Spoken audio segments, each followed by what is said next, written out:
The man accused of a mass shooting on the Florida State University campus last month, remember that, is now out of the hospital. Phoenix Ikner is his name. Went through several surgeries after officers shot him. One of the bullets went into his jaw. This guy is accused of shooting and killing 2 people on that campus. 6 others were hurt during the shooting. Ikner faces 2 counts of first-degree murder, 7 counts of attempted murder. He's expected in court for his first appearance today, this morning, at 11 o'clock. Also happening today, a lot of us will be closely watching what happens with the Menendez brothers. They would like to be released from prison after serving so many decades. They have a hearing in their long-awaited re-sentencing case. So they were sentenced, Eric and Lyle Menendez, to life in prison back in 1996 for fatally shooting their mother and father.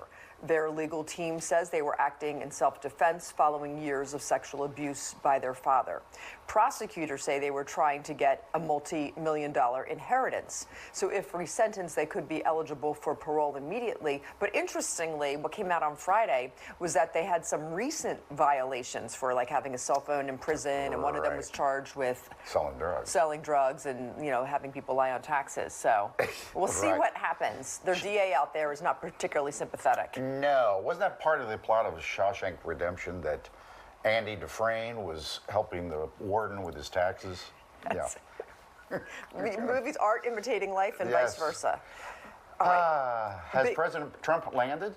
He's there, and he's already been meeting with the leaders there in Saudi Arabia. Oh, yeah, first overseas trip, obviously, in his second term now. Hi, Doug. How many countries is he going to? Well, at current count 3. But that could change. We'll see. This is a trip largely focused on trade, but the president may be open to a detour later in the week. President Trump arriving in Saudi Arabia this morning, part of a region he focused on in his first term as well. It should increasingly become one of the great global centers of commerce and opportunity. And increasing investments in the U.S. will be a major part of this week's outreach. That's what Donald Trump wants to do. He wants to be like a governor going on a trade mission. But it will also go well beyond a trade mission. This comes as the U.S. continues to engage with Iran to curb its nuclear ambitions. There's the ongoing conflict in Gaza.